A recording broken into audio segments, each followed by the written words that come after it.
नमस्कार विद्यार्थियों। तो आज एग्रीकल्चर का जो पेपर लगा था उसका अपन आज हल निकालते हैं।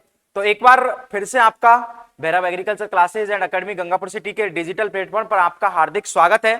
तो अपन बात करते हैं उन क्वेश्चनों की जो आज क्वेश्चन पूछे गए। वैसे मैं आपको बता दूं कि बिल्कुल जो लेवल था पेपर का बिल्कुल बहुत ही इजी पेपर था, और जो क्वेश्चन आपको बार बार जो अपना साप्ताहिक जो टेस्ट लगते थे, मंथली जो टेस्ट लगते थे, है ना, इसके बाद में जो प्री बोर्ड जो एग्जाम ली थी उसमें से काफी क्वेश्चन मिले हैं। हुबहू क्वेश्चन आपके जो यहां पर आपका अभ्यास कराया गया था वो के वही क्वेश्चन मिले हैं। और जिन विद्यार्थियों ने अगर क्वेश्चन ही जो अपन ने पढ़ाए थे, मैंने आपको पढ़ाया था, तो अगर वो क्वेश्चन ही उन्होंने हल किए होंगे तो आराम से वो अच्छे नंबर इसमें अपनी अच्छा स्कोर है वो अच्छा स्कोर प्राप्त कर सकते हैं। तो अपन चलते हैं, एक एक अपन चर्चा करेंगे कौन कौन से क्वेश्चन है, उनका क्या क्या सटीक आंसर है वो होने वाला है। ठीक है साथियों।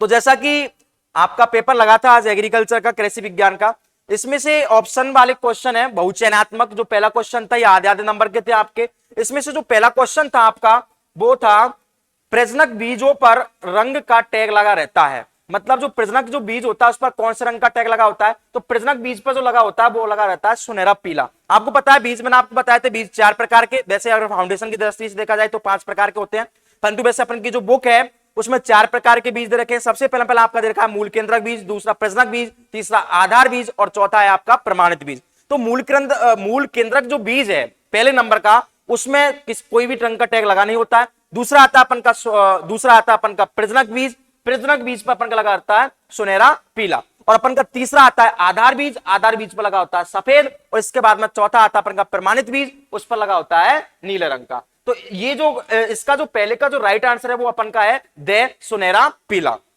इसके बाद में अपना अगला क्वेश्चन है हरी खाद हेतु उपयुक्त फसल है। साथियों यहां पर हरी खाद के लिए उपयुक्त फसल पूछी है। तो यहां पर देखो एक तो कौन कौन सनई, सनहेम्प है ना, एक तो सनई है, एक ढैंचा और ग्वार। मैं आपको बता दूं कि तीनों की तीनों जो फसल हैं ये हरी खाद के लिए उपयुक्त रहती है। इसी कारण से इसका जो राइट आंसर जाएगा वो दे जाएगा, और राइट आंसर क्या होगा? उपयुक्त सभी। इसके बाद में अगला क्वेश्चन है फास्फोरस विलेय जैव उर्वरक। ये अपने दूसरे पार्ट में से जैविक खेती वाले में से पूछा गया है, और ऐसे ही इससे ही क्वेश्चन पहले लास्ट शायद 2020 या 21 में पूछा गया था, पीएसबी का पूरा नाम लिखिए। तो यहां पर देखो फास्फोरस जो विलेय उर्वरक है वो है पीएसबी। इसका नाम ही फास्फोरस सोलेटेड बैक्टीरिया है, मतलब फास्फोरस घुलनशील बैक्टीरिया। तुम पता है राइजोबियम, राइजोबियम तो एक प्रकार का जो नाइट्रोजन को विलेय करता है। एजोप्टोबैक्टर ये भी किसको? नाइट्रोजन को। और एजोस्पाइरिलम ये भी किसको? नाइट्रोजन को। राइजोबियम जो है वो दलहनी फसलों में है ना, एजोप्टोबैक्टर है ये एक प्रकार का मुक्ति जीवी है, स्वतंत्र जीवी है, इसको अपन अनाज वाली फसलों में। और एजोस्पाइरिलम है इसको विशेषकर तुम पता होगा तो इसको ज्वार में, किसमें? सोरगम में इसका प्रयोग किया जाता है। तो इसका जो राइट आंसर है वो है पीएसबी, फास्फोरस सोलेटेड बैक्टीरिया। इसके बाद में साथियों अगला क्वेश्चन है गेहूं की फसल में सिंचाई की द्वितीयक क्रांतिक अवस्था। बहुत शानदार क्वेश्चन, ज्यादातर तो पूछा जाता है प्रमुख क्रांतिक अवस्था का पूछा जाता है, और प्रमुख जो क्रांतिक अवस्था है वो आप जानते होंगे CRI, शीर्ष जड़ फुटान अवस्था। परंतु यहां पर पूछी गई है सेकेंडरी, मतलब सेकंड, द्वितीय क्रांतिक अवस्था कौन सी है? तो साथियों मैं आपको बता दूं इसमें पहल जो इसमें मुख्यतः 6 क्रांतिक अवस्था होती है। इसमें पहली जो क्रांतिक अवस्था है CRI स्टेज है, दूसरी है जो है वो कल्ले फूटते समय। दूसरी कौन सी है साथियों? कल्ले फूटते समय, मतलब टिल्डरिंग अवस्था। तो दूसरी जो होगी वो कल्ले अवस्था है। इसके बाद में तीसरी जो है वो है गांठ अवस्था, और चौथी है बालिया निर्माण। चौथी कौन सी है? बालिया निर्माण। पहली तो ये हो ही गई शीर्ष जड़ निकलना। तो इसमें राइट आंसर जो होगा इसका वो होगा दे कल्ले फुटान अवस्था। तो द्वितीय जो क्रांतिक अवस्था है गेहूं की वो कौन सी है? कल्ले फुटान अवस्था है। इसके बाद में 4 क्वेश्चन हो गए। अगले क्वेश्चन पे अपन बात करते हैं। अगला क्वेश्चन है अपन के शुष्क खेती वाले पार्ट से लिया गया है, 5वें पार्ट से। इसमें जो है राजस्थान के कृषि जलवायु खंड, राजस्थान का कौन सा कृषि जलवायु खंड? First A. साथियों फर्स्ट ए पूछा गया है। तो फर्स्ट ए जिसका नाम है शुष्क पश्चिमी मैदानी क्षेत्र।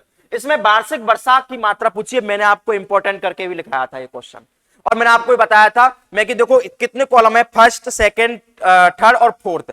फर्स्ट में अपन के 3 आते हैं, फर्स्ट ए, फर्स्ट बी और फर्स्ट सी। तो जो फर्स्ट है इसकी जो वार्षिक वर्षा दर है वो है 100 से 300 mm, जिसमें अपन का एक तो जोधपुर और बाड़मेर वाला, जोधपुर और बाड़मेर और चूरू का कुछ क्षेत्र आता है, किसमें, फर्स्ट ए में आता है, जिसका नाम है शुष्क पश्चिमी मैदानी क्षेत्र। तो इसका राइट आंसर क्या होगा साथियों, 100 से 300 mm। तो अपन की जो फर्स्ट ए शुष्क पश्चिमी मैदानी क्षेत्र की वार्षिक वर्षा दर है वो कितनी होती है, 100 से 300 mm होती है। इसके बाद में अगला क्वेश्चन है, चने में प्रोटीन की प्रतिशत मात्रा। पहले बात तो आपको मैं बता दूं, मैं आपको काफी बार चर्चा करता था कि अधिकांश जितनी भी दलहनी वाली फसल होती है उनमें प्रोटीन की मात्रा हमेशा 15% से अधिक होती है।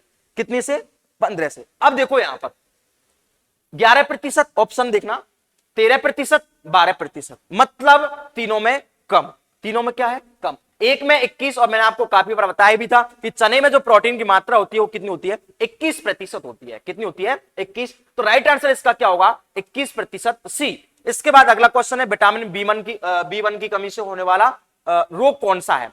तो इसको तो भला कौन गलत करेगा, हर किसी को आता होगा विटामिन बी1 की कमी से बेरी, कौन सा, बेरी। आपको पता है स्कर्वी जो रोग है वो विटामिन सी की कमी से होता है, विटामिन सी की कमी, विटामिन ए की कमी से रतौंधी होता है, और विटामिन बी3 की कमी से होता है पेलाग्रा। इसके बाद में अगला क्वेश्चन है, घेंगा रोग होता है, घेंगा जिसको अपन गोइटर बोलते हैं। तो उनको पता होगा साथियों, ये तो काफी छोटी कक्षाओं में अपन पढ़ लेते हैं कि आयोडीन की कमी से घेंगा रोग हो जाता है। तो किसकी कमी से होता है, आयोडीन की कमी से। किसकी कमी से, आयोडीन की कमी से होता है। इसके बाद में अगला क्वेश्चन, बड़े आकार के फल वृक्ष लगाने हेतु गड्ढों का उपयुक्त आकार है। देखो यहां पर जब अपन पढ़ते थे, जब फलोद्यान प्रबंधन अपन ने पढ़ा था, शायद नमा पाठ है ना, नमा पाठ है फलोद्यान प्रबंधन। तो फलोद्यान प्रबंधन जब अपन ने पाठ पढ़ा था उसमें तुम पता है 3 प्रकार के फल वृक्ष के लिए अपन ने गड्ढे तैयार किए थे, बड़े आकार के, मध्यम आकार के, छोटे आकार के। बड़े आकार के हैं वो 1 metre into 1 metre into 1 metre. तो यहां पर साथियों 1 मीटर ने देकर के 100 सेंटीमीटर दे दिया, और आपको पता होगा 100 सेंटीमीटर में 1 मीटर होता है। तो इसका राइट आंसर क्या होगा, A option, 100 into 100 into 100 centimetre. जो मध्यम आकार के हैं उनके लिए अपन जो गड्ढों का आकार रखते हैं वो 75 इंटू 75 इंटू 75 सेंटीमीटर रखते हैं, और जो छोटे आकार के जो फल वृक्ष है उनके लिए अपन रखते हैं 50 इंटू 50 इंटू 50 सेंटीमीटर। तो इसका राइट आंसर होगा ए, 1 इंटू 1 इंटू 1 मीटर, या फिर अपन बोल सकते हैं 100 इंटू 100 इंटू 100 सेंटीमीटर। इसके बाद साथियों एगेल मार्मिलोस, एगेल मार्मिलोस जो बॉटनिकल नाम है वो किसका है, वो है बेल का। किसका साथियों, बेल का, जिसको श्रीफल के नाम से भी जाना जाता है, जिसको बेल पत्र के नाम से इंग्लिश में इसको बील कहते हैं, है ना। तो इसका क्या है, ये एगेल मार्मिलोस, किसका वानस्पतिक नाम है, बेल का है। इसके बाद में गाय के दूध में वसा की औसत मात्रा। साथियों गाय के दूध में वसा की मात्रा तुमको पता है, ये जो फैट जो पाई जाती है वो यहां पर देखो, वैसे ऑप्शन के हिसाब से आपको पता लग जाएगा कि क्या राइट आंसर इसका होने वाला है। 7.38 साथियों, 7% वसा गाय में नहीं, किसमें नहीं, गाय में नहीं पाई जाती है। तुम पता है जो 7 ही नहीं पाई जाती है, तो इससे ऊपर है 7.90, 8, तुम पता हो भैंस की एक नस्ल है जिसका नाम है भदावरी, है ना, उसमें सबसे ज्यादा बसा प्रतिशत पाया जाता है, लगभग 7 से 13% उसमें पाई जाती है। तो तुम पता है, तो फिर इसका राइट आंसर क्या हो जाएगा, 4.14%। तो गाय के जो दूध में बसा का जो औसत मात्रा होती है वो कितनी होती है साथियों, 4.14% होती है। इसके बाद में छापर और शेखावटी, तुमको पता ही होगा छापर और शेखावटी के नाम से जानने वाली भेड़ की नस्ल क्या, कौन सी है, आपको पता है। अपन के राजस्थान में या फिर अपन भारत में बोल सकते हैं कि भारत में मेरिनो किसको कहा जाता है, तो भारत में मेरिनो जो कहा जाता है वो चोकला को, और चोकला को ही शेखावटी और छापर के नाम से जाना जाता है। तो इसका जो राइट आंसर क्या होगा साथियों, चोकला। राइट आंसर क्या होगा, चोकला। इसको शेखावटी और छापर के नाम से भी जाना जाता है। इसके बाद में आता है बोरोफिलस माइक्रोप्लस, इसको इंपॉर्टेंट करके लिखवाया था, मैंने आपको बताया था अधिकतर विद्यार्थियों का ऐसे क्वेश्चनों पर ध्यान नहीं जाता है, और ऐसे ही क्वेश्चन बोर्ड की एग्जाम की दृष्टि से महत्वपूर्ण होते हैं। तो मैंने आपको बताया था बोरोफिलस माइक्रोप्लस परजीवी द्वारा कौन सा रोग होता है, तो कौन सा होता है, टिक फीवर। कौन सा होता है साथियों, टिक फीवर होता है। तुमको पता है सर्रा, थनैला और एंथ्रेक्स, ये अपन ने शुरू में पढ़ लिए थे, ये तो हालांकि प्रमुख बीमारी अपन बोल सकते हैं कि ये एक तरीका से कैसे प्रमुख रोग है। और बोरोफिलस माइक्रोप्लस जो परजीवी है उससे कौन सा होता है, टिक फीवर रोग होता है।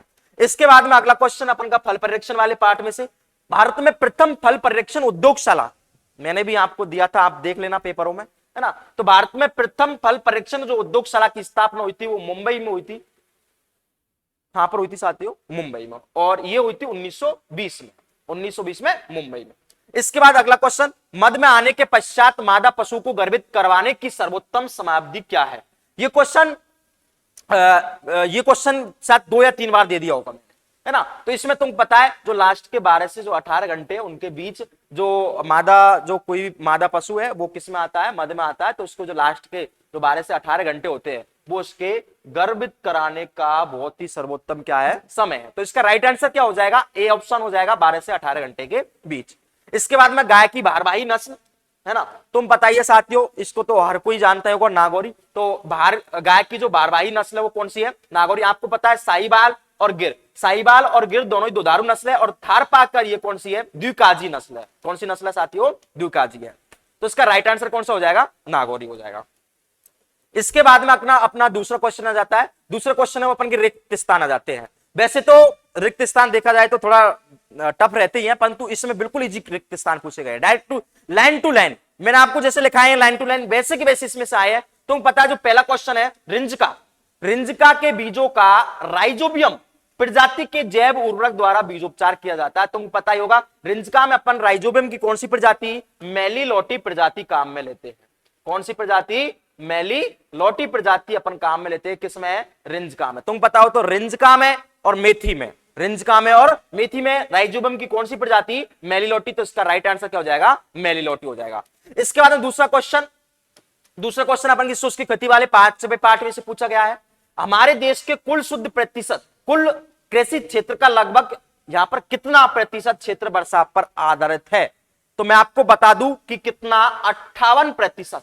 कितना, 58%। ऐसे कैसी लाइन टू लाइन लिखा हुआ है, आप चेक कर लेना, मिला लेना। हमारे देश के कुल शुद्ध कृषि क्षेत्र का लगभग 58% क्षेत्र वर्षा पर आधारित है और कुल खाद्यान्न उत्पादन का लगभग 40% उत्पादन इन्हीं क्षेत्रों से आता है। ये लाइन बिल्कुल ऐसे कैसी लिखाई हुई है। तो इसका राइट आंसर यहां पर क्या हो जाएगा, 58%। विटामिन बी वन का हर कोई जानता होगा, थायमिन।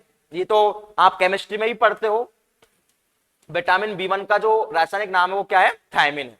इसके बाद में अगला क्वेश्चन, राजस्थान में मई जून के माह में, राजस्थान में मई और जून मतलब सबसे गर्मियों में अपन बात करें, मई जून के माह में अधिक तापमान के कारण चलने वाली गर्म हवाओं को क्या कहते हैं, लू कहते हैं। हर कोई जानता होगा अपन के राजस्थान में, तुम पता होगा मई और जून के माह में पश्चिमी दिशा से काफी गर्म हवाएं चलती हैं, जिनको क्या कहा जाता है, लू कहा जाता है। इसके बाद में बेर का कुल पूछा है। तो बेर का जो कुल होता है वो होता है रेहमिनेसी। क्या होता है, रेहमिनेसी होता है, रेहमिनेसी। तो बेर का जो कुल होता है वो क्या होता है, रेहमिनेसी होता है। इसके बाद में फलों की डिब्बाबंदी में, तुम पता है अपन जब फलों की डिब्बाबंदी करते हैं, फलों की और सब्जियों की, तो फलों को तो संसाधित किया जाता है 100 डिग्री सेल्सियस तापमान पर। कितने पर, 100 डिग्री सेल्सियस तापमान पर। और सब्जियों को किया जाता है 115 से 120 डिग्री सेल्सियस। हालांकि क्वेश्चन मैंने आपको दिया था प्री बोर्ड में मैंने दिया था सब्जियों का। किसका दिया था, सब्जियों का। आपको यहां पर पूछ लिया किसका, फलों का। तो फलों की डिब्बाबंदी में कितने डिग्री सेल्सियस तापमान पर संशोधित किया जाता है, 100 डिग्री सेल्सियस पर। कितने पर, 100 डिग्री सेल्सियस पर। इसके बाद में गौमूत्र का प्रयोग कृषि में हर कोई जानता होगा कीटनाशक के रूप में करते हैं, परंतु कैसा कीटनाशक, जैविक प्रकार का। कौन से प्रकार का है, जैविक प्रकार के कीटनाशक के रूप में किया जाता है। तो इसमें आएगा जैविक। इसके बाद में आता अपना अगला क्वेश्चन है, 8वां क्वेश्चन रिक्त स्थानों में। राष्ट्रीय डेयरी अनुसंधान संस्थान, जिसको अपन बोलते हैं national dairy research institute, NDRI। साथियों NDRI जो स्थित है वो है करनाल, हरियाणा में। कहां पर है, करनाल, हरियाणा में। इसकी स्थापना 1955 में। कब, 1955 में। जब तुम पता हो तो FPO भी लागू हुआ था, जिसको अपन बोलते हैं फूड प्रोडक्ट ऑर्डर, मतलब फल उत्पाद आदेश, है ना। उसी समय ही NDRI की स्थापना की गई थी। NDRI की स्थापना मतलब राष्ट्रीय डेयरी अनुसंधान संस्थान की स्थापना कहां पर की गई थी, करनाल, हरियाणा में की गई। तो यहां पर आ जाएगा करनाल में स्थित है, करनाल हरियाणा में स्थित है। इसके बाद में पशु माता तुम पता ही रेंडर पेस्ट जिसको अपन बोलते हैं, एक प्रकार का, मैं आपको बता दूं कि ये जो वायरस जनित जो बीमारी होती है उसका बहुत ही खतरनाक रोग है ना, पशु माता, जिसको अपन महामारी के नाम से भी जाना जाता है ना, पशु प्लेग के नाम से भी जाना जाता है। तो पशु माता जो है रेंडर पेस्ट है ना, ये जो बीमारी हो रेंडर पेस्ट रोग, सभी कौन से, जुगाली करने वाले। वैसे ही कॉमन सेंस से पता चल जाता, पशु माता, पशु प्लेग रोग सभी जुगाली करने वाले पशुओं में होता है। तो इसका राइट आंसर क्या होगा, जुगाली। इसके बाद में अपना 10वां क्वेश्चन आता है, डेयरी क्षेत्र में आत्मनिर्भर होने के लिए, तुम पता ही है डेयरी क्षेत्र में आत्मनिर्भर होने के लिए कौन सी क्रांति का सूत्रपात किया गया, श्वेत क्रांति का, व्हाइट रेवोल्यूशन जिसको अपन बोलते हैं, तो इसका श्वेत क्रांति, वैसे भी आपको पता ही होगा श्वेत क्रांति किससे संबंधित है, दूध उत्पादन से, मतलब डेयरी और दूध उत्पादन से संबंधित है। तो ये क्वेश्चन आपके कंप्लीट एवं वाले को कंप्लीट हो गए और साथ साथ में रिक्त स्थान कंप्लीट हो गए। साथियों मैं आपको बता दूं कि अभी आपके पेपर लग रहे हैं और अभी तो आपका 28 तारीख का एक पेपर और है बायोलॉजी का, और अच्छी तैयारी करना। और मैं आपको बता दूं अभी मैं आपको पूरे के पूरे जितने भी क्वेश्चन पूछे गए हैं उनका मैं आपको सटीक आंसर यहां पर बताने वाला हूं। जब तक मेरे साथ जुड़े रहिए। मैं आपको बता दूं कि अपने जो संस्थान है भैरव एग्रीकल्चर, इसमें अपना जेट का और आईसीआर का, आईसीआर मतलब जो सीयूटी, आईसीआर और बीएचयू का जो नया बैच स्टार्ट है, उसको अपन क्रैश कोर्स मतलब 2 महीने की तैयारी के लिए जो अपना शुरू हो रहा है वो 29 मार्च से शुरू हो रहा है, जिसकी जो न्यूनतम फीस है वो मतलब 9,000 रुपए रखी गई है। तो जो भी साथी इंटरेस्टेड हो, जो भी साथी इसी साल 12वीं के साथ ही अगर कोई अच्छे से गवर्नमेंट कॉलेज में, अच्छी सी गवर्नमेंट यूनिवर्सिटी में आईसीआर के द्वारा या फिर जेट के द्वारा अगर सिलेक्शन चाहते हैं तो वो जरूर से जरूर जुड़े हमारे यहाँ पर। 29 तारीख से अपने यहाँ 29 तारीख से सेपरेट बैच क्रैश कोर्स वालों बच्चों के लिए सेपरेट बैच स्टार्ट करने जा रहे हैं। तो साथियों बिल्कुल भी मत घबराना, बिल्कुल भी टेंशन मत लेना। जो भी साथी हैं आप अभी ये समझो कि अभी आपकी जो रेस है वो खत्म नहीं हुई है। रेस आपकी खत्म होगी जब तक आपको कॉलेज नहीं मिल जाता। तो साथियों आप बिल्कुल 28 मार्च को फ्री होकर के 29 मार्च को सीधे यहीं पर आ जाए और अपनी तैयारी को बिल्कुल रेगुलर रखें। यहां पर कुछ रिजल्ट दिया हुआ है ना। पिछली बार भी जो आईसीआर की टॉप यूनिवर्सिटी है उनमें हमारे यहां से बच्चे 12वीं के साथ ही सिलेक्शन हुए। जैसे इसमें तमिलनाडु एग्रीकल्चर यूनिवर्सिटी में है ना, आचार्य एनजी रंगा एग्रीकल्चर यूनिवर्सिटी है, ये जो काफी यूनिवर्सिटी है टॉप, जो अपन के भारत देश की जो टॉप एग्रीकल्चर यूनिवर्सिटी है उनमें सिलेक्शन हुआ है। साथ साथ में अपने यहां पर करीबन 35 से 40 विद्यार्थियों का 12वीं के साथ ही करीबन 25 विद्यार्थियों का, और जो लॉन्ग ईयर के लगभग 10-12 स्टूडेंटों का, लॉन्ग ईयर के कम स्टूडेंट थे हमारे पास, तो उसका लगभग कंप्लीटली लगभग 35 से 40 विद्यार्थियों का गवर्नमेंट कॉलेज में सिलेक्शन हुआ है। ये साथियों बहुत ही बड़ी एक उपलब्धि की एक बात है। तो आप भी अपना सिलेक्शन अगर सुनिश्चित करना चाहते हैं 12वीं के साथ ही तो जरूर से जरूर ज्वाइन करें अपने जो बैच को। बिल्कुल भी लेट नहीं हो, मैं बिल्कुल भी एक दिन का भी मिस नहीं करे। मैं तो ये बोलता हूं आपकी प्रत्येक संडे को बिल्कुल ओमार बेसिस पर, जिस प्रकार से आपकी बार जेट ने नया पैटर्न चेंज कर दिया, आपकी बार 5 ऑप्शन आएंगे तो 5 ऑप्शन के आधार पर आपकी ओमार सीट पर आपका प्रत्येक संडे को आपका टेस्ट लगा करेगा। प्रत्येक संडे को शाम को आपको रैंक वाइज आपका रिजल्ट है वो आपको डिक्लेयर किया जाएगा। और साथियों इसी डिजिटल प्लेटफॉर्म पर आपकी रेगुलर क्लासेज आपकी चलेंगी। तो बिल्कुल भी टेंशन मत लो, जब तक हम हैं आप तो बस एक बार ज्वाइन कर लो, है ना। इसके बाद अपना तीसरा क्वेश्चन आता है, निम्नलिखित प्रश्नों के उत्तर एक शब्द अथवा एक पंक्ति में दीजिए। तो साथियों अपन को एक शब्द अथवा एक पंक्ति में देना है, ज्यादा अपन को ज्यादा कुछ भी नहीं लिखना है इनमें। इसमें पहला पूछा गया है मृदा उत्पादकता से क्या तात्पर्य है। देखो मृदा उत्पादकता पूछी है मतलब सॉइल प्रोडक्टिविटी पूछी है। तो मृदा उत्पादकता क्या होती है? मृदा द्वारा प्रति क्षेत्रफल में, मतलब प्रति इकाई क्षेत्रफल अपन बोल सकते हैं, प्रति हेक्टेयर में जो उपज प्रदान करने की जो क्षमता होती है कि 1 हेक्टेयर से कितनी उपज प्राप्त हो रही है, उसी क्षमता को क्या कहते हैं? मृदा उत्पादकता कहते हैं। इसके बाद में अगला क्वेश्चन है, हरी खाद वाली फसल का कोई आवश्यक एक गुण। तो हरी खाद वाली तुम बताइए, हरी खाद वाली गुण जिसमें पत्तियां ज्यादा बने, उसके जो वानस्पतिक भाग है वो पूरी क्या हो? मुलायम हो, दलहनी वाली फसल होनी चाहिए। तो ये बहुत सारे जो गुण है ना, इसमें तो सिर्फ और सिर्फ अपन को एक गुण लिखना है। शुष्क खेती का कोई एक सिद्धांत तुम पता ही होगा। शुष्क खेती के 2 सिद्धांत होते हैं, एक तो होता है नमी संरक्षण का सिद्धांत, दूसरा होता है फसल प्रबंधन का सिद्धांत। तो इसमें आप दोनों में से कोई एक लिख सकते थे, या तो आप नमी संरक्षण का सिद्धांत लिख दो या फिर आप क्या लिख दो? फसल प्रबंधन का सिद्धांत लिख दो। इसके बाद में चौथा है, अंगूर की फसल में संधाई या ट्रेनिंग की कोई एक विधि का नाम लिखिए। साथियों यहां पर अंगूर में संधाई की मैंने आपको पूछा था, इंपॉर्टेंट है, पूछा जा सकता है। तो इसमें चार विधि है अंगूर में संधाई की। पहली जो विधि आपको बताई थी वो है शीर्ष विधि, दूसरी है निफिन विधि, तीसरी है पांडाल विधि, और चौथी कौन सी है? टेलीफोन विधि। कौन सी है? टेलीफोन विधि। सबसे ज्यादा उत्पादन प्राप्त होता है अपन को पांडाल विधि में। तो यहां पर अपन ये 4 विधियों में से आप कोई सी भी एक विधि लिख सकते थे, शीर्ष विधि, निफिन विधि, पांडाल विधि और टेलीफोन विधि। इसके बाद में अगले क्वेश्चन है, किसी एक फल परिरक्षक पदार्थ का नाम लिखिए। साथियों यहां पर रसायन नहीं पूछा है, पदार्थ पूछा है। तो पदार्थ में आप नमक लिख सकते हो, चीनी लिख सकते हो, सिरका लिख सकते हो। नमक, चीनी, सिरका ये कोई से भी क्या है? परिरक्षक पदार्थ है ये। और अगर रसायन आता तो यहाँ पर सोडियम बेंजोएट और पोटेशियम मेटाबाइसल्फेट।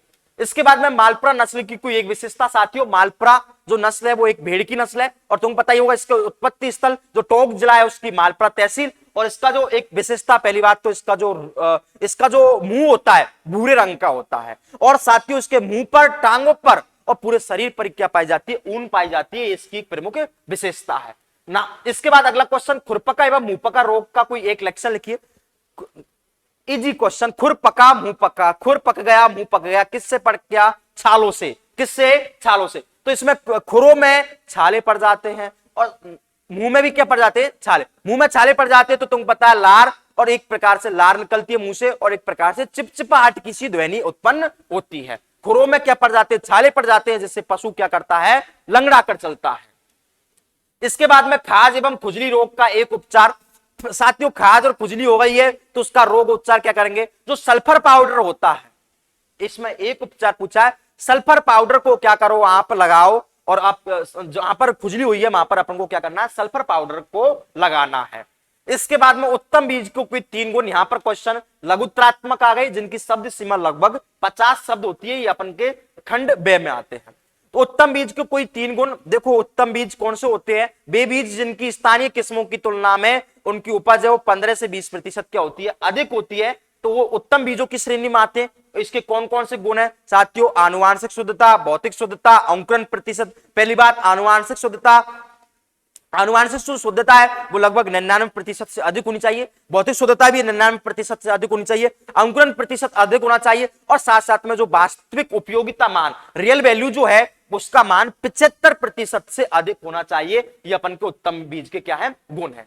इसके बाद में भारत में जैविक खेती की प्रचुर संभावनाओं को किन्हीं 3 बिंदुओं के आधार पर समझाइए। बहुत ही अच्छा क्वेश्चन पूछा है, बिल्कुल, कि ऐसा भारत में क्या है जहां पर, यहां पर अगर अपन जैविक खेती अपनाएंगे तो इसकी प्रचुर संभावना है इसकी सफलता की।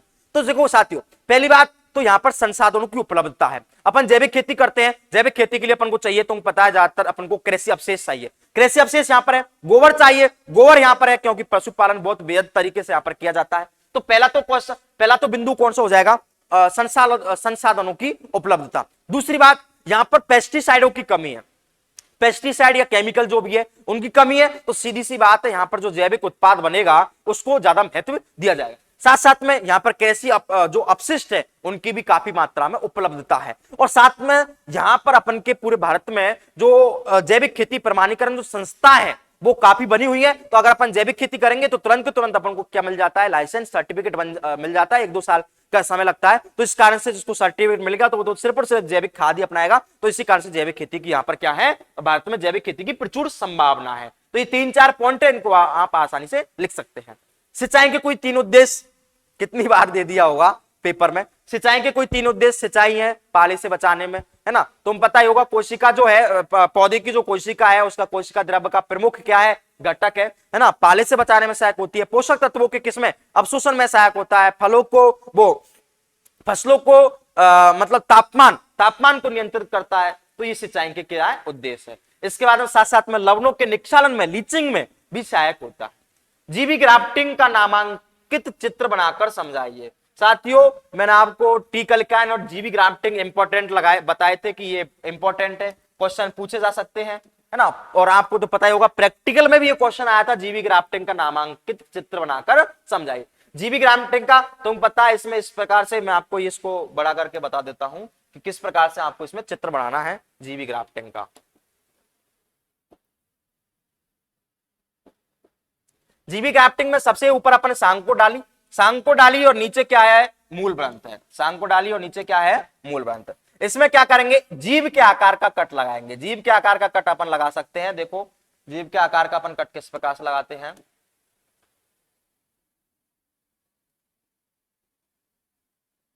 इस प्रकार से यहां पर अपन कट लगा लेंगे। यहां पर भी इसके समान ही तुमको पता है, इस प्रकार से अपन कट लगा लेंगे, है ना। इसको इसमें सेट कर देंगे तो बाद में इसको अपन को जो शेप प्राप्त होगी वो इस प्रकार से प्राप्त होगी, है ना। तो एक प्रकार का क्या है, ये जीवी ग्राफ्टिंग है।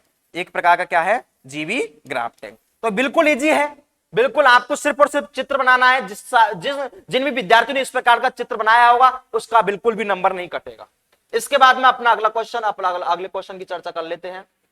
अगला जो क्वेश्चन है, जीवी ग्राफ्टिंग हो गया अपन का। इसके बाद में फलोद्यान लगाने की आयताकार विधि। आयताकार विधि का भी देखो तुमको पता ही है, उधर ही बता देता हूं मैं आपका आयताकार विधि का, ये तो जीवी ग्राफ्टिंग होगी। इसके बाद में आयताकार विधि में आपको क्या करना है, आपको गोल मतलब डिब्बे बनाने पर डिब्बे में आपको विशेष ध्यान रखना है, इस प्रकार से बनाने हैं ताकि एक आयत का सा निर्माण होवे। किसका निर्माण होवे? आयत का सा निर्माण होवे। तो ये कौन सी विधि है? आयताकार विधि है। बिल्कुल वर्गाकार विधि की, तो वर्गाकार विधि की समान होती है, परंतु इसमें पौधे से पौधे की दूरी है वो पंक्ति से पंक्ति की दूरी में की तुलना में क्या होती है? कम होती है। तो ये क्या है? अपन की आयताकार विधि है। कौन सी विधि? आयताकार, फलोद्यान लगाने की आयताकार विधि। इसके बाद में अगला क्वेश्चन, इसके बाद में अपना अगला क्वेश्चन है, अगला क्वेश्चन इसको करते हैं स्टार्ट दोबारा।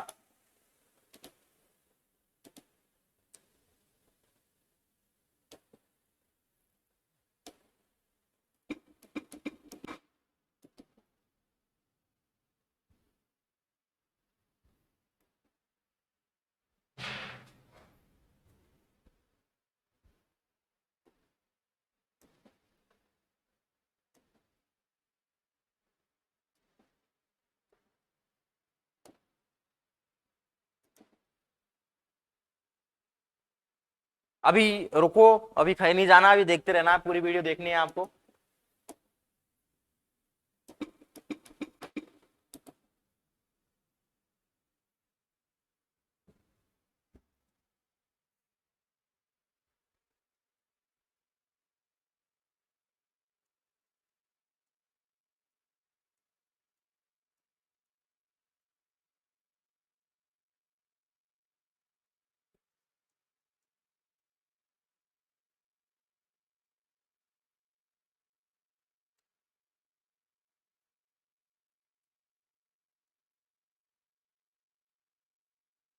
देखो अपने आयताकार विधि का नामांकित चित्र ये हो ही गया। इसके बाद में अपना नवा क्वेश्चन है, फलोद्यान में गर्म हवाओं से बचाव के कोई 3 उपाय।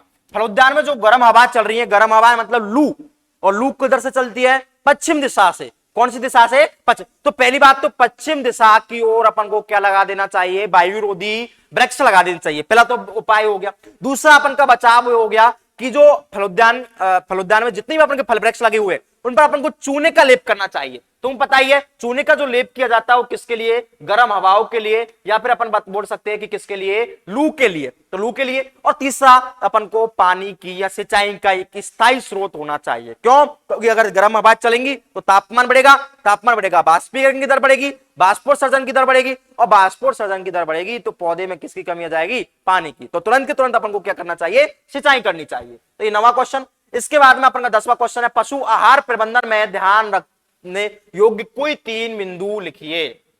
ये क्वेश्चन तो मैंने भी दिया था आपको साथियों, है ना, कि पशु आहार प्रबंधन में ध्यान रखने योग्य 3 बिंदु कौन कौन से हैं। ये आपको प्री बोर्ड में मैंने आपको दिया था ये पेपर, ये क्वेश्चन, और प्री बोर्ड से पहले भी आपका जो पेपर लगा था उसमें भी आपको मैंने दिया था।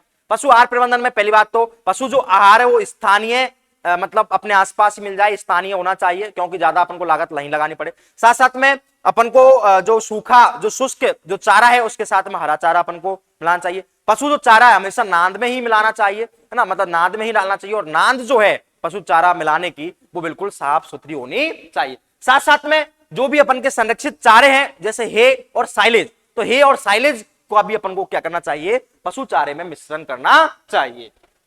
इसके बाद में अपना 11वां क्वेश्चन, सिरोही नस्ल का उत्पत्ति स्थान, वितरण एवं उपयोगिता लिखिए। साथियों जो सिरोही नस्ल है उसकी जो नाम से पता चल रहा है सिरोही, अपन के राजस्थान का कौन सा जिला? सिरोही जिला। इसका वितरण है सिरोही जिले के आसपास जो भी क्षेत्र है वहां पर ये पाई जाती है। इसका उपयोगिता में बात करें तो तुम बताइए, सिरोही जो नस्ल है अधिकतर वैसे तो पाली जाती है मांस उत्पादन के लिए, तो ये इसकी जो उपयोगिता है वो क्या हो जाएगी कि इसके जो बकरे हैं नर जो है वो मांस उत्पादन की दृष्टि से उपयोगी होते हैं। अगला क्वेश्चन है साथियों, धान में से आया है, धान की नर्सरी लगाने की कोई 3 विधियों के नाम लिखिए। मैंने तो आपको 4 विधि बताई थी, यहां पर तो 3 ही विधि पूछी है। पहली जो विधि है कौन सी है? शुष्क क्यारी विधि, दूसरी है गीली क्यारी विधि, तीसरी कौन सी है? डेपोक विधि, और मैंने आपको चौथी विधि और बताई थी SRI विधि। तो यहां पर तो सिर्फ और सिर्फ 3 विधि आपको धान में नर्सरी तैयार करने की 3 विधि, एक तो कौन सी? गीली क्यारी विधि, शुष्क क्यारी विधि और डेपोक विधि। इसके बाद में जहरबाद रोग से बचाव के कोई 3 उपाय। जहरबाद जिसको अपन बोलते हैं ब्लैक क्वार्टर, जहरबाद जिससे अपन बोलते हैं ब्लैक क्वार्टर। साथियों बचाव पूछा है, बचाव मतलब पहले से ही, बचाव मतलब पहले, अभी रोग हुआ नहीं है, अगर रोग हो जाता है इसके बाद में अपन इलाज करते हैं वो बोलता है उपचार, और बचाव अभी रोग हुआ नहीं है उससे पहले ही अपन ट्रीटमेंट कर रहे हैं तो वो कौन सा है, बचाव। तो बचाव में तुम पता टीके का प्रयोग करते हैं, जहरबाद जिसको अपन बोलते हैं इंग्लिश में ब्लैक क्वार्टर मतलब BQ।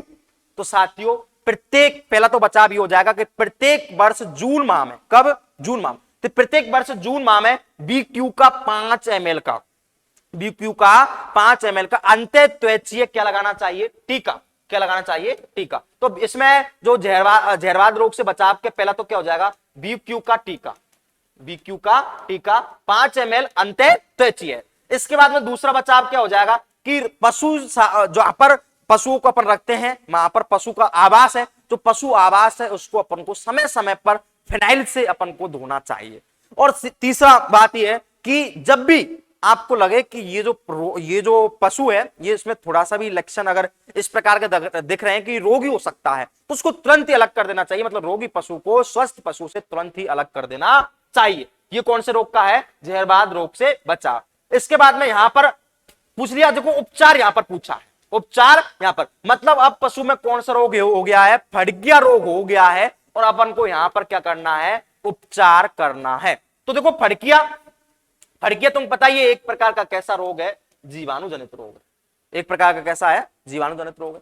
और जो फड़किया जो रोग है इसमें पहले बात तो अपन कोई जीवाणुनाशक का प्रयोग करेंगे, तो जीवाणुनाशक आप प्रयोग कर लो, ऑक्सीटेट्रासाइक्लिन का अपन प्रयोग कर सकते हैं। इसका एक तो अपन क्या कर सकते हैं, ऑक्सीटेट्रासाइक्लिन का प्रयोग कर सकते हैं। और साथियों साथ साथ में इस रोग में पशु को उत्तेजना उत्पन्न करने के लिए, ताकत के लिए अपन डेक्सोना का इंजेक्शन भी अपन यहां पर प्रयोग कर सकते हैं। किसका, डेक्सोना का।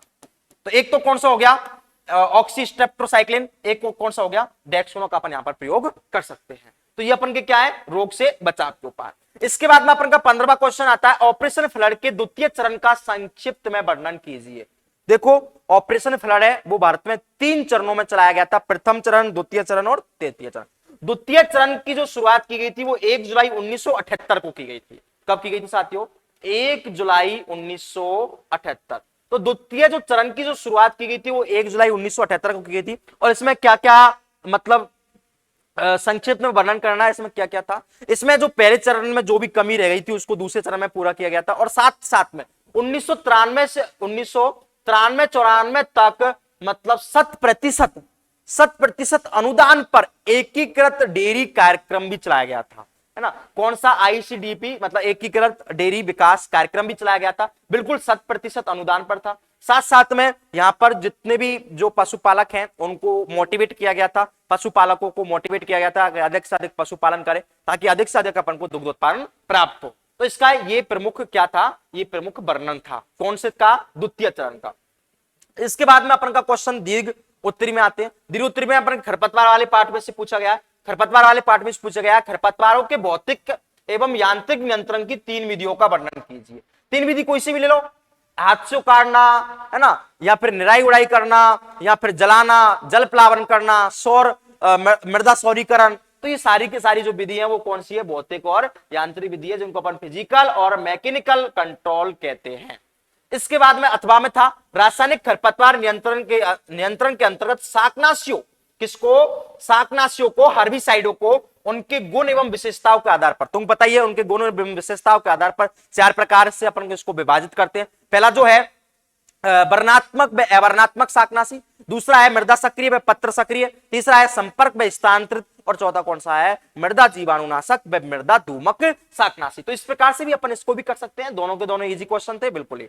इसके बाद में यहां पर अपन के फल परीक्षण वाले पार्ट में से पूछा गया है जेली, है ना, अमरूद की जेली बनाने की विधि का वर्णन कीजिए। तुमको पता ही होगा जेली सबसे अच्छी जो बनती है जेली बनाने के लिए जो उपयुक्त फल है वो अमरूद ही है। क्यों, क्योंकि अमरूद में जो पेक्टिन पाया जाता है वो एक अच्छी गुणवत्ता वाला होता है ना। तो अमरूद की जेली बनाने के लिए तुम पता ही है जैम और जेली का एक जैसा ही मेथड है। जैम में अपन गुदा को रखते हैं और जेली में अपन किसको रखते हैं, रस को रखते हैं, गुदा को नहीं रखते हैं। सबसे पहले क्या करना है, फलों का चयन करना है। फल कैसे होने चाहिए, अर्धपके होने चाहिए। फलों का चयन में कौन सा है, अर्धपके होने चाहिए। दूसरी बात, फलों को तैयार करना मतलब फलों को अपन को धो लेना चाहिए, फल खराब नहीं होना चाहिए, फलों में कोई भी रोग और कीट नहीं लगने चाहिए, कोई भी किसी भी रूप से क्षतिग्रस्त नहीं होना चाहिए। इसके बाद में फलों को अपन काट लेंगे, फलों की तैयारी में फलों को काट लेते हैं और इसके बाद में अपन किस में रखते हैं, पानी में उनको उबालते हैं। पानी में उबालने के बाद इसकी जो पेक्टिन है फलों में बचते हैं, तो पेक्टिन वो पानी में आ जाएगी और इसके बाद में अपन गूदे को अलग कर लेना है। गूदे को अलग करने के बाद में अपन को जो पानी है, कैसा पानी, फल का रस है, जिसमें अमरूद के फलों का क्या है, रस है, उसमें अपन क्या करेंगे, पेक्टिन का परीक्षण करेंगे। यदि उस रस में 1% पेक्टिन की मात्रा है तो वो अपन की जेली बनाने के लिए उपयुक्त है। अंततः वैसे निर्धारित जो की गई है कि भाई कितना प्रतिशत पेक्टिन होना चाहिए, वो 1% होना चाहिए। पेक्टिन की मात्रा अगर कम है तो चीनी अपन क्या मिलाएंगे, कम मिलाएंगे। पेक्टिन की मात्रा ज्यादा है तो अपन क्या मिलाएंगे, पेक्टिन ज्यादा मिलाएंगे। कौन कौन सा टेस्ट किया जाता है, एल्कोहल टेस्ट किया जाता है और जेल मीटर टेस्ट किया जाता है, जिनके द्वारा अपन को पता चलता है कि अमरूद वो जो रस है उसमें कितना प्रतिशत क्या है, पेक्टिन है। इसके बाद में उस रस में अपन क्या मिला करके, चीनी मिलाकर के उसको गर्म कर देंगे। लास्ट में उसको हल्की आंच पर पकाते रहेंगे जब तक उसका लास्ट अंतिम बिंदु तापमान कितना ना हो जाए, 105 डिग्री सेल्सियस नहीं हो जाए। साथ साथ में उसका जो TSS मान है वो कितना, 65%, कितना 65% नहीं हो जाए, तब तक उसको अपन हल्की आंच पर पकाते रहते हैं। इसके बाद में इसको टेस्ट भी किया जाता है कि किस प्रकार से अपन की जेली है वो तैयार है या नहीं है। तो तैयार है या नहीं है तुम पता हो तो इसके 2-4 टेस्ट है वो भी इसमें किए जाते हैं। इसके बाद में यहां पर आंवले का मुरब्बा बनाने की विधि, तो तुम बताइए आंवले की मुरब्बा बनाने की विधि में सबसे पहले आंवले को अपन धोएंगे। धोने के बाद में उनको तुम पता हो तो उनको अपन जो आंवला है उसको गोदते हैं, और आंवले को क्या करते हैं, गोदते हैं। गोदने के बाद इसमें अपन ब्लॉन्चिंग की क्रिया करते हैं। ब्लॉन्चिंग की क्रिया क्यों की जाती है, क्योंकि इसमें एक टेनिन तत्व होता है आंवले में और इसी कारण उसमें कसलापन होता है। तो आंवले में जो कसलापन होता है वो टेनिन के कारण होता है। तो इसी कारण से उस टेनिन को नष्ट करने के लिए उसको पहले ब्लॉचिंग की जाती है, मतलब गर्म पानी में 2 से 5 मिनट तक क्या किया जाता है, उबाला जाता है। इसके बाद में उसको तुम पता है इसमें चाशनी वो 2 तरीके से मिलाई जाती है। एक तो उसमें डायरेक्टली चाशनी में अपन फलों को मिला देते हैं और एक अलग अलग, मतलब 4 जो चीनी है उसके अपन 4 भाग कर लेते हैं। उसको प्रत्येक भाग को 12-12 या 24-24 घंटे के अंतराल पर बनाते हैं। तो मैंने आपको अच्छी प्रकार से बताई थी मैंने कि आपको ये आंवला का जो चीनी मिलाने की जो विधि है इसमें आंवले के मुरब्बा बनाने में, वो कितनी विधि है, 2 विधि है। इसके बाद में मेवाड़ी नस्ल पूछा गया साथियों। मेवाड़ी एक प्रकार की यहां पर किसकी नस्ल, ऊंट की नस्ल है। मारवाड़ी यहां पर भेड़ की नस्ल है। मैंने आपको बताया था अब ये जो वर्ष 2024 है इसको क्या किया गया है, अंतरराष्ट्रीय ऊंट वर्ष घोषित किया गया। मैंने आपको यह भी बताया था कि 100% ऊंट की ही नस्ल पूछी जाएगी, वो कोई से भी पूछ सकता है। तो यहां से देखो क्वेश्चन आ ही गया है। इसमें एक अपन का 18वां क्वेश्चन है, मेवाड़ी नस्ल का उत्पत्ति स्थान। देखो मेवाड़ी नस्ल है उसका उत्पत्ति स्थान वैसे देखा जाए तो मैं आपको बता दूं, मेवाड़ कहा जाता है राजस्थान का दक्षिणी भाग है। जैसे अपन का उदयपुर जिला है, कौन सा, उदयपुर जिला। और ये जो मेवाड़ी नस्ल के जो ऊंट है सबसे पहले कहां से लाए गए थे, पंजाब से। तुम पता है पहले पंजाब से आयात निर्यात होता था, कहां पर, मेवाड़ में। तो सबसे पहले ये ऊंट हालांकि पंजाब के थे, परंतु पंजाब से कुछ सामान को बेचने के लिए या फिर ले जाने के लिए यहाँ पर उदयपुर या मेवाड़ में आते थे। इसी कारण से यहां पर ही उन्होंने एक विशेषता बना ली खुद की। इसी कारण से वो ऊंटों का नाम क्या पड़ गया, मेवाड़ी पड़ गया। तो इसी प्रकार से आपको लिख देना है, उत्पत्ति स्थान आपको लिख देना है मेवाड़ क्षेत्र, मतलब उदयपुर या दक्षिणी राजस्थान आपको लिख देना है। वितरण में देखा जाए तो वितरण में तुम पता है उदयपुर के उधर बिल्कुल अरावली पर्वतमाला, तो उधर पर्वतमाला की श्रेणी में श्रृंखला तक बिल्कुल गुजरात तक ये पाए जाते हैं। विशेषता में बात करें साथियों, और भी 2 नस्ल और हैं ऊंट की, एक तो बीकानेरी है और एक जैसलमेरी है। उनके अगर देखा जाए तीसरी नस्ल मेवाड़ी है। मेवाड़ी जो नस्ल है उसकी पहली विशेषता तो यही है कि मध्यम आकार का शरीर होता है। दूसरी प्रमुख विशेषता यह है कि इसका जो निचला जो जबड़ा है वो लटका हुआ होता है, इसकी प्रमुख विशेषता है। तुमको पता है बहुत सारे ऊंट अपन के पास भी रहते हैं, उनका जो नीचे का जो जबड़ा है वो लटका हुआ रहता है और बहुत सारे उसमें तंबाकू वगैरह भी डालते हैं, मतलब बहुत ऊंट है वो नशे भी करते हैं, है ना। तो वो किसकी विशेषता है, मेवाड़ी नस्ल की है। भूरा रंग होता है, कैसा रंग होता है, भूरा रंग होता है। एक विशेषता और है, इसकी जो गति होती है चलने की वो 3 से 5 मील प्रति, मतलब ये है कि एक दिन में कितना चल सकता है, प्रति घंटा 3 से 5 मील ये चल सकता है। यहां पर भेड़ की पूछा गया, भेड़ की मारवाड़ी नस्ल का उत्पत्ति स्थान मारवाड़ से। तो तुम पता है मारवाड़ किसको कहा जाता है, पश्चिमी राजस्थान को कहा जाता है, जिसमें अपन के बीकानेर है, जोधपुर है ना, बाड़मेर है, ये जिले आते हैं। तो नागौर भी आता है मारवाड़ में। तो मारवाड़ी नस्ल का उत्पत्ति स्थान मारवाड़ है, मारवाड़ के पास ये पाई जाएगी, है ना। विशेषता तुम पता है मारवाड़ उधर ज्यादातर रेगिस्तान वाला भाग है, तो ये थोड़ी हल्की मतलब ऊंची होती है। इसकी जो टांगे हैं वो मजबूत होती है और लंबी होती है ना। साथ साथ में मारवाड़ी जो नस्ल है इसके दोनों ही नर और मादा दोनों ही सींग रहित होते हैं और इसका जो मुंह होता है वो काले रंग का होता है। ये इसकी क्या है, विशेषता। उपयोगिता की बात करें तो उपयोगिता में इसका दुग्ध उत्पादन भी है, दुग्ध उत्पादन भी देती है और साथ साथ में मांस उत्पादन के लिए भी प्रमुख है। इसके बाद में आगे अपन के दीर्घ उत्तरीय प्रश्न में वैज्ञानिक खेती में मक्का। साथियों मैंने आपको बताया था चना, यहां पर पूछ लिया मैं कि 2 में से एक फिक्स है, सरसों या फिर चना। यहां पर क्या पूछ लिया, चना पूछ लिया है। तो पहले तो चलो अपन क्रमवार पढ़ेंगे। किसी भी विद्यार्थी ने यह भी किया होगा, मक्का की वैज्ञानिक खेती का वर्णन निम्न बिंदुओं के आधार पर कीजिए। तो मक्का की जो वैज्ञानिक खेती है इसमें कौन कौन से बिंदु है? पहला जो बिंदु दे रखा है मृदा एवं खेत की तैयारी। तो मैं आपको बता दूं कि मक्का के लिए चाहिए बलुई दोमट या दोमट मृदा, बलुई दोमट या दोमट मृदा चाहिए। पीएच मान है वो बिल्कुल उदासीन प्रवृत्ति का 6.5 से 7.5 चाहिए। अधिक अम्लीय और अधिक क्षारीय भी नहीं होनी चाहिए मक्का के लिए। तीसरी बात यह है कि जो मृदा है उसमें अधिक मात्रा में कार्बनिक पदार्थ पाए जाने चाहिए और साथ साथ में ही जल निकास की एक अच्छी सुविधा होनी चाहिए। खेत की तैयारी कैसे करेंगे? एक जुताई मिट्टी पलटने वाले हल से करके और 2 से 3 जुताई कल्टीवेटर या हैरो चला करके भूमि को भुरभुरी या समतल कर लेते हैं। बीज दर मक्का में तुम पता है 2 प्रकार की किस्में होती है, संकुल किस्में और संकर किस्में। संकुल और संकर।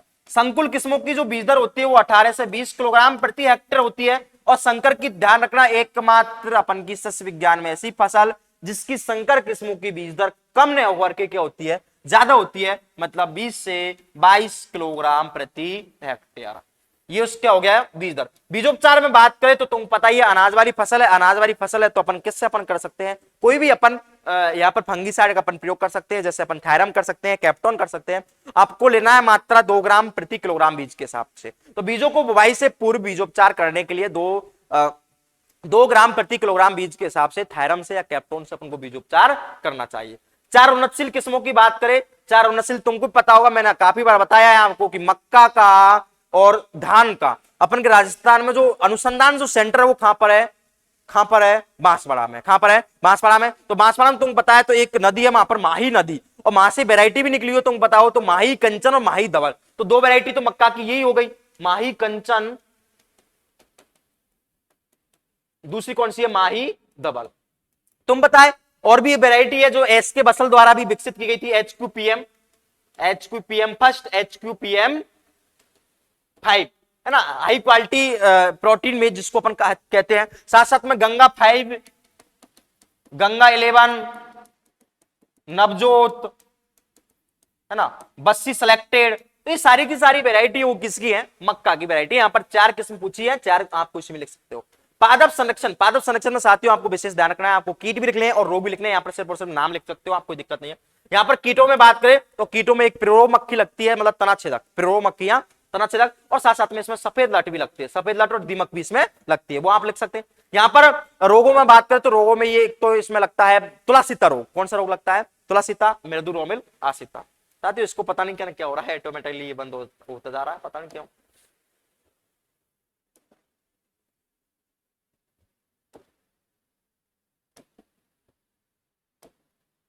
अभी रोको, इसको दोबारा खोलते हैं साथियों।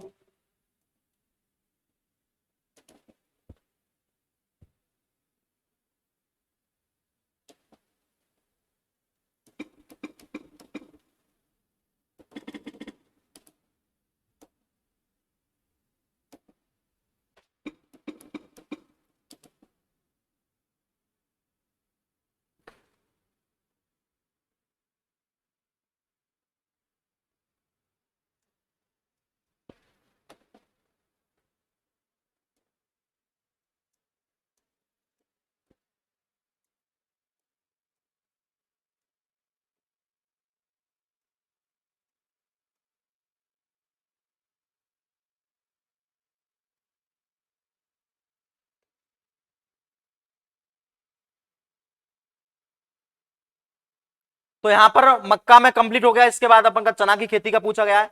तो साथियों चना के लिए मृदा तुम पता है, इसके लिए चना के लिए जो मृदा है वो भुरभुरी होनी चाहिए, मतलब ऐसे ढेले युक्त होनी चाहिए। कैसी होनी चाहिए? ढेले युक्त होनी चाहिए। ढेले युक्त बलुई दोमट या दोमट मृदा होनी चाहिए, है ना। पीएच मान है, हाँ पीएच मान थोड़ा ज्यादा हो सकता है, कोई दिक्कत नहीं है। थोड़ी लवणीय मृदाओं में भी इसकी अपन खेती कर सकते हैं। खेत की तैयारी वही, 1 जुताई मिट्टी पलटने वाले हल से करके और 2 से 3 जुताई कल्टीवेटर या हैरो चलाकर मृदा को क्या करनी चाहिए? भुरभुरी या समतल करना चाहिए। बीज दर तुम पता है चने की जो बीज दर होती है वो 60 से 80 किलोग्राम प्रति हेक्टेयर होती है। साथियों बीजोपचार में तुम पता है यहाँ पर दलहनी फसल है तो दलहनी फसल में राइजोबियम से, किससे? राइजोबियम से। तो तुम पता है ये एक विधि होती है बीजोपचार करने की, बीजों को उपचारित करने की एक विधि होती है। विधि का एक क्रम होता है, मतलब क्रम होता है। कौन कौन सा क्रम है वो? FIR। सबसे पहले अपन करते हैं फंगीसाइड से, फिर करते हैं इंसेक्टिसाइड से और फिर करते हैं राइजोबियम कल्चर से। तो इसमें बीजोपचार करने के लिए सबसे पहले अपन फंगीसाइड से अपन थायरम से कर सकते हैं, कैप्टोन से कर सकते हैं 2 ग्राम प्रति किलोग्राम बीज के हिसाब से। इंसेक्टिसाइड तुमको पता है, इंसेक्टिसाइड इसमें सफेद लट का और दीमक का ज्यादा प्रकोप रहता है, तो इसमें अपन क्लोरोपाइरीफॉस का अपन प्रयोग कर सकते हैं। R4 राइजोबियम कल्चर, इसके बाद में अपन किसे करते हैं, राइजोबियम कल्चर से करते हैं। 4 उन्नतशील किस्में की बात करें, चना की तुमको पता ही है, चना की 4 उन्नतशील किस्में है। एक तो जैसे आर एस से स्टार्ट होने वाली आर एस मतलब 8 है, RS 9 है, ये भी चना की है। प्रताप है, ये भी किसकी वैरायटी है, चना की वैरायटी है। इसके बाद में पादप संरक्षण की बात करें अपन, पादप संरक्षण में तुम पता है चना का उक्ता रोग, कौन सा रोग लगता है, उक्ता रोग भी लगता है, और चना का एक रोग और लगता है जिसको अपन बोलते हैं तुलासिता रोग। उक्ता रोग भी लगता है और झुलसा, तुलासिता नहीं है, झुलसा है ना। एक तो उक्ता रोग है और एक कौन सा है, झुलसा रोग लगता है। और अगर कीटों की बात करें तो तुम पता है दलहनी वाली फसलों में क्या होती है, दाल मतलब फलियां होती है, तो फलियां में कौन सा है, फली छेदक, कौन सा लगता है साथियों, फली छेदक, और साथ साथ में सफेद लट और दीमक भी इसमें लगते हैं। इसके बाद में अपना ये क्वेश्चन कंप्लीट हो गया। इसके बाद हम लास्ट क्वेश्चन है अपना, आंवला की वैज्ञानिक खेती का वर्णन निम्न बिंदुओं के आधार पर कीजिए। आंवला के लिए जो भूमि चाहिए होती है वो कैसी चाहिए होती है, बिल्कुल डोमट चाहिए होती है, या फिर बलुई डोमट हो सकती है, कोई दिक्कत नहीं, गहरी डोमट भी हो सकती है, चलेगी ना। जलवायु की बात करें तो जलवायु में शुष्क से मतलब उष्ण से, इसमें जलवायु जो चाहिए उष्ण से उपोष्ण जलवायु की आवश्यकता होती है। हालांकि मृदा में अगर बात करें अपन तो मृदा में इसका जो लवणीय मृदाओं में वो क्षारीय, हल्की क्षारीय मृदाओं में इसकी अपन खेती वो आसानी से कर सकते हैं। 4 उन्नतशील किस्में, आंवला मैंने आपको बताया था, आंवला कौन खाता है, ऐश्वर्या राय, बलवंत, है ना, तो गौमा ऐश्वर्या, बलवंत, और तुम पता मुरब्बा खाते हैं तो मजा आता है, आनंद 1, आनंद 2, आनंद 3, किसकी वैरायटी है, आंवला की वैरायटी है। किसकी वैरायटी है साथियों, आंवला की। इसके बाद हम पौध लगाने की विधि, पौध लगाने की विधि में अपन को तीन चीज अपन को ध्यान रखना है। तीन चीज क्या ध्यान रखना है कि एक तो स्पेसिंग, स्पेसिंग बोले तो दूरी, एक पौधे से दूसरे पौधे की दूरी क्या है, दूसरा गड्ढों का आकार, किसका, गड्ढों का आकार, और तीसरा पॉइंट कौन सा अपन को याद रखना है, तीसरा पॉइंट पौधे लगाने का समय, पौधे लगाने का समय। तो देखो साथियों, स्पेसिंग की अगर बात करें तो इसमें 8 × 8 मीटर रखी जाती है, मतलब एक पौधे से दूसरे पौधे की जो दूरी है वो 8 × 8 मीटर, मतलब आंवले के जो पौधे लगाए जाते हैं वो 8 मीटर की दूरी पर लगाए जाते हैं। गड्ढों का आकार जो रखा जाता है वो 1 × 1 × 1 मीटर रखा जाता है, क्यों, क्योंकि एक प्रकार का मतलब बड़ा फल वृक्ष है, मतलब आंवला है, काफी बड़ा होता है। इसके बाद में पौध लगाने का समय, अगर आपके पास सिंचाई की व्यवस्था हो तो आप फरवरी मार्च में लगा सकते हैं, और अगर नहीं है तो आप कब लगा सकते हो, जून जुलाई में आप लगा सकते हो। तो दोनों समय पर इसकी जो प्लांटिंग है वो की जा सकती है। अगर आपके पास सिंचाई की सुविधा है तो आप कब, फरवरी मार्च में, और अगर नहीं है तो आप वर्षा ऋतु के समय जून जुलाई में आप लगा सकते हैं। इसके बाद में कीट एवं व्याधियां, साथियों कीट है इसमें, एक तो सूट मेकर लगता है, कौन सा लगता है, सूट मेकर लगता है कीट, है ना। व्याधियों में बात करें तो व्याधियों में तुम पता ही होगा, इसमें एक आंतरिक सड़न रोग भी होता है, कौन सा होता है, आंतरिक सड़न रोग होता है, और इसमें एक मतलब ऊपर जो फफूंद सी जम जाती है पर्पल रंग की, एक वो रोग भी लगता है इसमें। तो कीट और रोग ये हो गए। इसके बाद में अपना अगला क्वेश्चन है, बेर की वैज्ञानिक खेती का वर्णन निम्न बिंदुओं के आधार पर कीजिए। बेर तो आपको मैंने अभी प्री बोर्ड में दिया था, बेर है ना, तो वही आ गया। भूमि इसके लिए मतलब वैसे तो सभी प्रकार की भूमि इसके लिए सही रहती है, कोई दिक्कत नहीं है, इसको अपन बंजर भूमि में भी उगा सकते हैं, परंतु यही है समय समय पर उसको खाद और उर्वरक दे दो, है ना। हालांकि बंजर भूमियों के सुधार के लिए भी बेर उगाते हैं अपन। सबसे पहले जहां बंजर भूमि है तो वहां पर कौन सा फल वृक्ष उगाया जाता है, बेर उगाया जाता है। इसके लिए भूमि कैसी भी हो कोई दिक्कत नहीं चलेगी। वैसे विशेषकर देखा जाए उत्पादन की दृष्टि से तो बलुई दोमट मृदा इसके लिए उपयुक्त रहती है। जलवायु में बात करें तो तुम पता है शुष्क फलों का सेब इसको कहा जाता है, शुष्क फलों का राजा जिसको कहा जाता है, तो शुष्क जलवायु, शुष्क या अर्ध शुष्क जलवायु इसके लिए उपयुक्त रहती है। 4 उन्नतशील किस्में तुम पता है, राजस्थान में सबसे ज्यादा बेर कहां पर, चौमू के प्रसिद्ध है, तो चौमू लोकल, क्या, चौमू लोकल। राजस्थान को तुम पता है थार के नाम से प्रसिद्ध है, क्योंकि यहां पर रेगिस्तान का थार पाया जाता है, तो थार सेबिका और थार भुवराज, थार भुवराज। उमरान भी है इसकी, उमरान एक प्रकार की इसकी मतलब पछेती किस्म है ना, और गोला इसकी किस्म है, गोला भी इसकी किस्म है, सेब भी इसकी किस्म है, तो काफी वैरायटी है इसकी, है ना। यहाँ पर 4 किस्म पूछी गई है। पौध लगाने की विधि, पौध लगाने की विधि में वही अपन को तीन प्रकार से अपन को करने, वही मतलब पौधे से पौधे की दूरी, अपन को लगाने का समय, और गड्ढों का आकार। कीट एवं व्याधियां, कीट कौन कौन से होते हैं और रोग कौन कौन से हो वो यहाँ पर लिखने अपन को, तुमको पता होगा। इसमें एक तो चैफर बीटल लगता है कीट में, है ना, और ब्याधि में तुमको पता ही होगा, ब्याधि में एक में इसमें पाउडरी मिल्ड्यू रोग भी होता है। तो साथियों यहाँ पर अपन का कंप्लीट पेपर, और आई होप कि आपके अच्छा पेपर गया होगा और सभी पेपर देख करके सभी का जो चेहरा है वो बिल्कुल खुश हो गया होगा। और इसी प्रकार चिंता मत करो, इसी प्रकार पढ़ते रहो, आगे अच्छा पेपर जाएगा, कोई दिक्कत नहीं है। पर पढ़ने के साथ साथ में इसका भी ध्यान रखना, अपन को 12वीं के साथ में जेट में और आईसीआर में सिलेक्शन लेना है, वो ही बहुत जरूरी है। ठीक है, तो आप लास्ट तक मेरे साथ जुड़े रहे, इसके लिए बहुत बहुत धन्यवाद आपके लिए। और जो हमारा जो चैनल है इसको आप जरूर से जरूर सब्सक्राइब करें, और जितने भी साथी है उनको आप बताएं, उनको मोटिवेट करें और हमसे जुड़े रहे। और हमसे जुड़े रहने के लिए आपका बहुत बहुत धन्यवाद। जय हिंद साथियों।